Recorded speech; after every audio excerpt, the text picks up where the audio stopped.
आपके साथ एक बहुत ही इंपॉर्टेंट अपडेट शेयर करनी है। जैसे 12 मार्च को रात में 12 बजे एसएससी ने सीजीएल 2024 का रिजल्ट निकाल दिया था और 13 मार्च को आज एक प्रेफरेंस फॉर्म रिलीज करा एसएससी ने, जो है स्टेट प्रेफरेंस। और इसकी जो लास्ट डेट है वो 17 मार्च है और वो भी दोपहर के 12 बजे तक। बहुत कम टाइम है आप लोगों के पास। और देखिए ये बहुत इंपॉर्टेंट भी है, और अगर आप इसको नहीं करते हैं टाइमली तो आपको जो आपकी प्रेफरेंस है वो नहीं मानी जाएगी और आपको रैंडम अलोकेशन कर दी जाएगी। मैं भी आपको नोटिस दिखा देता हूँ और आपको ये बहुत जल्दी अपना काम करना पड़ेगा। ये देखिए, ये है इनकम टैक्स इंस्पेक्टर के लिए। देखिए इसमें क्या लिखा हुआ है। ये है income tax inspector, inspector of income tax, post code B21, CBDT department, CGL के थ्रू इसकी पोस्टिंग है। और देखिए इम्पॉर्टेंट पॉइंट क्या है कि आपको जो है ईमेल करनी है, ये फॉर्म फिल करना है और ईमेल करना है। और वो भी आपको 17 मार्च 2025 दोपहर 12 बजे। किस पर मेल करनी है? इस पर मेल करनी है। ये मेल दे रखी है और यहाँ देखिए सब्जेक्ट दे रखा है कि आपको सब्जेक्ट क्या देना है। और देखिए इंपॉर्टेंट क्या क्या है कि candidates are directed to submit only one preference form. सिर्फ एक ही बार अपना रोल नंबर मेंशन करना ना भूलें, रोल नंबर और अपना नाम। और देखिए स्पेसिमेन नीचे प्रोवाइड कर रखा है, वो भी मैं आपको दिखा देता हूँ। उससे पहले ये देखिए सबसे इंपॉर्टेंट पॉइंट जो है, candidates are cautioned that if for any reason, किसी भी कारण की वजह से अगर वो अपना पोस्ट प्रेफरेंस नहीं, स्टेट प्रेफरेंस अपना फिल नहीं कर पाते हैं इन सेड फॉर्मेट, जो नीचे फॉर्मेट गिवन है, दोपहर 12 बजे तक 17 मार्च को, तो देखिए उनकी कोई भी प्रेफरेंस नहीं मानी जाएगी। और एज पर अवेलेबल वैकेंसीज उनको कोई भी रीजन और स्टेट अलोकेट कर दी जाएगी। और इसके बाद उनकी कोई भी रिक्वेस्ट की कोई नहीं सुनवाई होगी। आप बाद में रिक्वेस्ट नहीं कर सकते हैं कि हमसे छूट गया। तो जिनका भी सिलेक्शन है सीबीडी डिपार्टमेंट में, चाहे वो इंस्पेक्टर ऑफ इनकम टैक्स हो या फिर टैक्स असिस्टेंट हो, अभी मैं आपको टैक्स असिस्टेंट का भी दिखा दूंगा।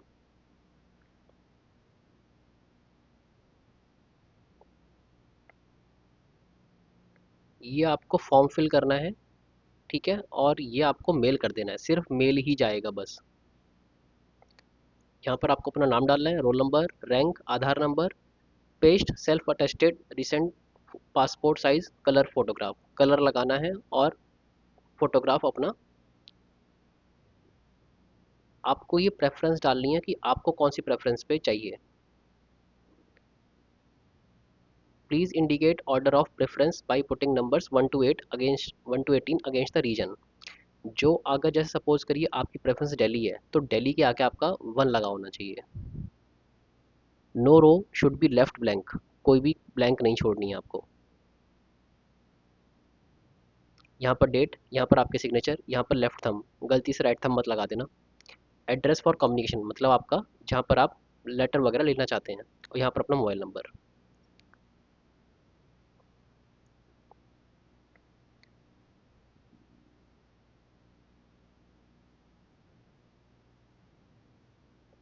अब ये देखते हैं, ये है दूसरी पोस्ट का, post of tax assistant. Post code क्या है? D15, CBDT department.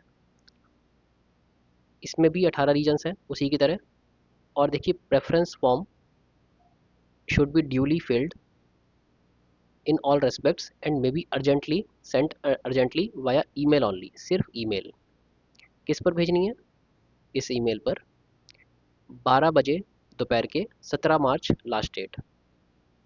इसमें भी सेम वही है कि अगर आप दोपहर के 12 बजे तक 17 तारीख को नहीं भेज पाते हैं तो आपकी कोई भी प्रेफरेंस नहीं मान्य होगी उसके बाद। और आपको जितनी भी वैकेंसी हैं उसके अवेलेबल वैकेंसीज के अकॉर्डिंग आपको कोई भी रीजन और स्टेट रैंडमली दे दी जाएगी, और उसके बाद आपकी कोई रिक्वेस्ट सुनी भी नहीं जाएगी। सिमिलरली यहाँ पर लिखा हुआ है कि अपना एक ही फॉर्म भरें, बाकी सब सेम है। यहाँ पर आपको सब्जेक्ट दे रखा है, यही आपको सब्जेक्ट लिखना है अपनी ईमेल में, और अपना नाम और रोल नंबर मेंशन करना ना भूलें, इसमें भी लिखा हुआ है। बाकी आपको बिल्कुल सिमिलर सा फॉर्म है, ये फिल करना है और ईमेल कर देना है।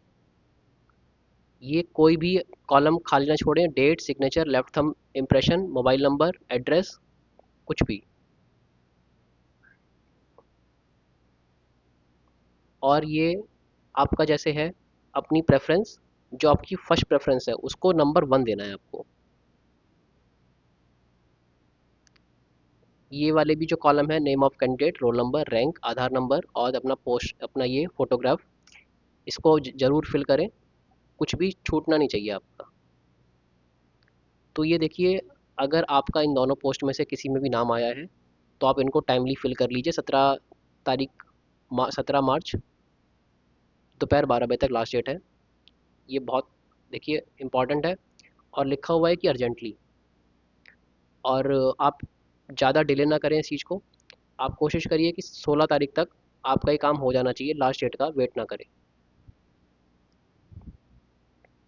अब देखते हैं, देखिए काफ़ी लोगों के मैसेजेस आ रहे हैं कि 316 नंबर लाने पर सिलेक्शन नहीं हुआ, 306 नंबर लाने पर सिलेक्शन नहीं हुआ, कुछ लोग 320 लाने पर सिलेक्शन नहीं हुआ, कुछ लोग 321 लाने पर सिलेक्शन नहीं हुआ, और कुछ लोग बता रहे हैं कि 310 लाने पर सिलेक्शन हो गया है।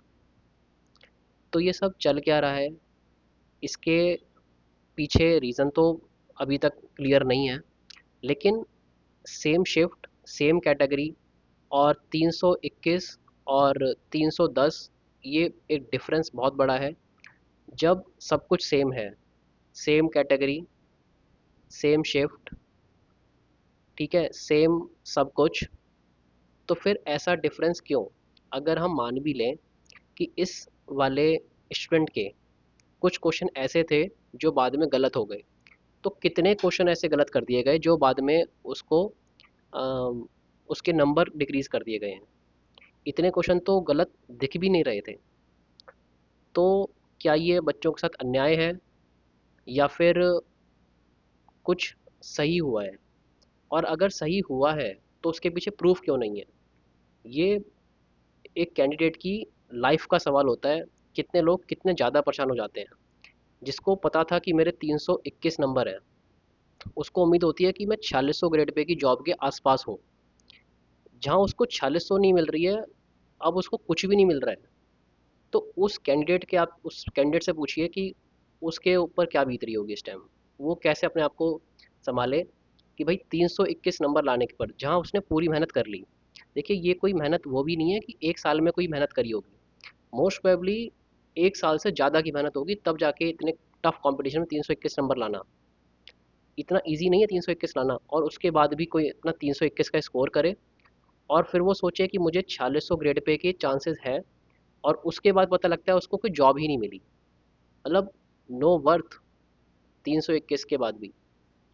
तो देखिए इसके पीछे तो बस वही है कि जो फाइनल आपकी आंसर की है, जब तक वो नहीं आएगी तब तक तो कुछ भी क्लियर नहीं हो सकता है। और ये बहुत ही वैसे गलत हो रहा है कि फाइनल आंसर की मिलती नहीं है, और जॉब जो है वो पहले लग चुकी होती है।